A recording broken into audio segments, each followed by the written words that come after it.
Two coils P and Q, each of radius capital R, carry current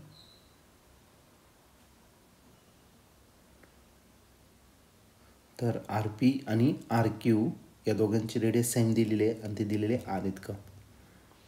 carry current I and √8I respectively in the same direction. तर current दिलेला आहे I P जो दिलेला आहे तो I इतका दिलेला आहे आणि आय क्यू जो दिलेला आहे तो दिलेला आहे √8I इतका दिलेला आहे आणि करंट सेम डायरेक्शन चाललेलं आहे. पुढे those coils are laying in a perpendicular plane such that they have common center.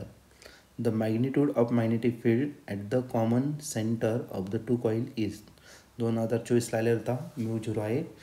permeability of free space A option आहे μ0I divided by 2R, B option आहे 3 μ0I divided by 2R, C option आहे 5 μ0I divided by 2R आणि D option आहे 7 μ0I divided by 2R.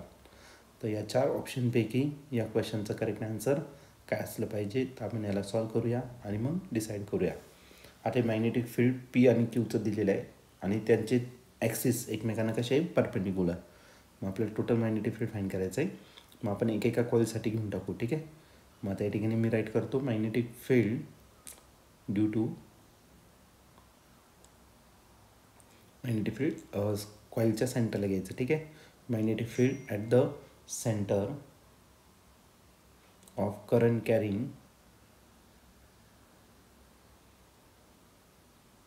circular coil.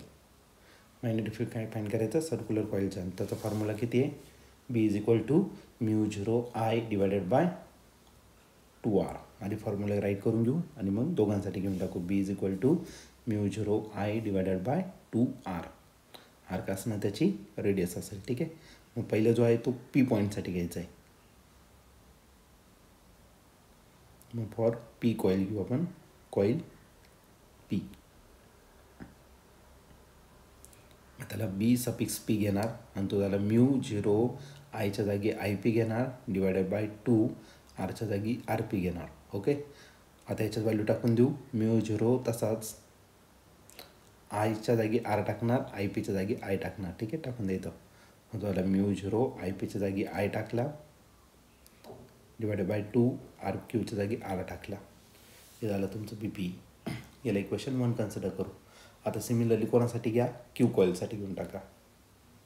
For coil Q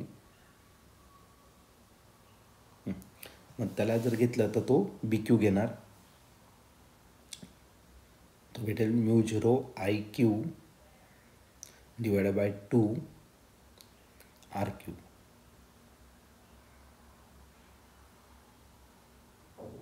R क्यूची value R आहे I क्यूची value √8I आहे. मग ही value आपण याच्यात पुट करून टाकू. मग आपल्याला काय भेटेल बी क्यू = μ0 याची व्हॅल्यू √8I आहे आणि डिवायडेड बाय 2RQच्या जागी आर टाकणार. ओके. याला फक्त सिम्प्लिफाईड करून बी Q = √8 μ0I divided by 2R. याला इक्वेशन काय करू सेकंड कन्सिडर करू. आता मॅग्नेटिक फील्ड याच्या ॲक्सिस एकमेकांना परपेंडिक्युलर आहे बरोबर की नाही. म्हणून यांचं टोटल मॅग्नेटिक फील्ड कसं भेटणार अंडर रूटमध्ये दोघांचं स्क्वेअरिंग करून ॲडिशन करावं लागेल. मग या ठिकाणी लिहू as both coils are perpendicular to each other. therefore B is equal to √BP² plus BQ². बीपीची व्हॅल्यू किती आहे तर ती टाकून देऊ इक्वेशन नंबर 1 मध्ये. B is equal to √BQची व्हॅल्यू आहे μ0I डिवायडेड बाय 2R.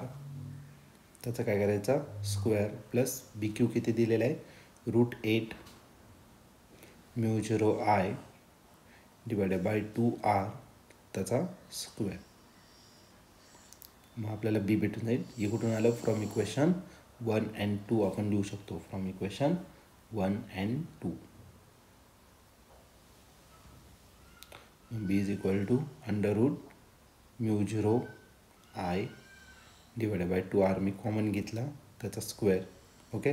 इथं 1 प्लस इथं फक्त राहील √8 त्याचा स्क्वेअर. ओके, आता याचं स्क्वेअर रूटच्या बाहेर जर घेतलं तर स्क्वेअर रूट काय होणार, कॅन्सल.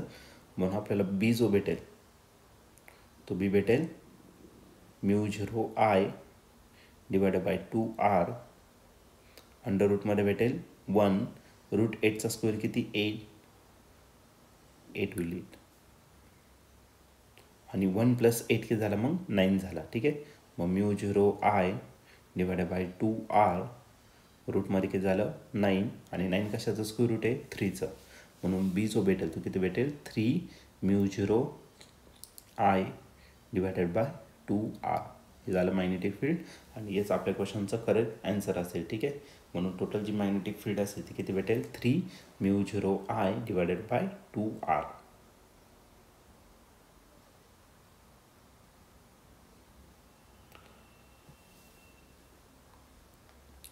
आणि या ठिकाणी तुम्ही ऑप्शन जर बघितलं तर ऑप्शन नंबर बी जो आहे तो या ठिकाणी आपला करेक्टली मॅच होतो आहे.